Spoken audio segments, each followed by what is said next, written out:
আসসালামু আলাইকুম। আজ 31শে ডিসেম্বর 2025 বিকাল বিকাল 3টা বা 4টা এরকম। প্রচণ্ড শীত, এর মধ্যে ভিডিও করছি। এই জন্য করলাম যে আমার যে সিম গাছ এগুলি সাদা সিম, অনেক সুন্দর লাগছে সিমগুলি, সিমের ফুল, তাই ভিডিও করলাম। দেখার মতো একটা জিনিস, অনেক ফুল।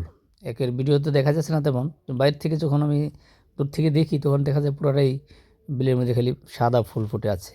এগুলি টমেটো ক্ষেতের মধ্যে লাগাইছিলাম, কিন্তু ক্ষেতে সরিষা লাগাইছি, এই জন্য ওখানে পাড়ে নিয়ে আসছি। আমার পুকুরের পাড়ে এগুলি অনেক জায়গা খালি, সেখানে একটা করে রেখে দিয়েছি। মোটামুটি ভালোই হয়েছে টমেটো, এখনও পাকে নাই, তবে ইনশাল্লাহ পেকে যাবে এদিনের মধ্যে। আর ওই পারে এখনও খালি রাখছি, যেহেতু এখন তরকারির দাম সস্তা, তাই লাউটাও লাগাই নাই। আর 1 মাস পর আমি লাউ লাগাবো, তখন বর্ষার সময় খাওয়া যাবে, তখন দামও পাওয়া যাবে। কিন্তু এখন কোনো লাউর দাম নাই, বাজারে 20 টাকা 30 টাকা, টাইনা নিতেও কষ্ট, কাইটা বিল থেকে টেনে তারপরে বাজারে নেব, অনেক কষ্ট। তাই এবার আর ওগুলি লাউটাও লাগাই নাই। লাউ লাগাবো আরও মাস দেড়েক পরে, মানে ফাল্গুন চৈত মাসে, তখন আষাঢ় মাসে আমি লাউ পাবো, তখন লাউর দামও পাবো।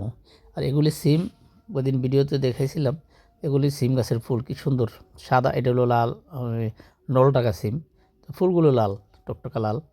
ওটা হলো সাদা সিম, আর এটা হলো লাল ফুল। তো সিমগুলো হয় আপনার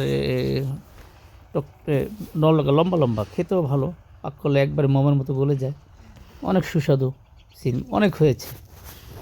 মোটামুটি আরও কয়েকদিন আমি বিক্রি করেছি, বাড়িতে খেয়েছি, অনেক সিম হয়েছে, 3-4 বালতি পর্যন্ত নেওয়া হয়েছে। আরও ইনশাল্লাহ হবে সামনে। আর পুকুরে পানি অনেক কমে গেছে, যেহেতু শীতের সময় পানি রাখা যায় না, বালি মাটি, অনেক পানি দিয়েছিলাম বর্ষার সময়, কিন্তু চারদিকে যেহেতু ক্ষেত, তাই ক্ষেতের দিকে চলে যায়। যাক, সিম গাছ ভালো লাগছে, সাদা সিম, এবার নলগা সিম যারা লাগে যোগাযোগ করবেন, পাঠিয়ে দিব। ধন্যবাদ।